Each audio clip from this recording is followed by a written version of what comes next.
Mabilis at maagap na kumilos ang search and rescue team ng Quezon City Police District upang tulungan ang mga residente sa Maginhawa Street, Barangay Botocan, Quezon City na naapektuhan ng matinding pagbaha bandang 2:40 ng hapon itong Sabado, Agosto 30 ng kasalukuyang taon. Pinatunayan ng QCPD ang kanilang kahusayan sa disaster response sa pamamagitan ng mabilis na koordinasyon at pagtugon na nakatulong upang maibsan ang epekto ng kalamidad sa mga pamilyang apektado.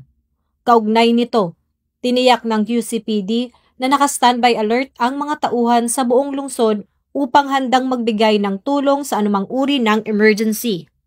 Ang serbisyong ito ay bahagi ng mas malawak na pagbabago at modernisasyon ng Philippine National Police sa ilalim ng liderato ni Police Lieutenant General Jose Melencio C. Nartates Jr.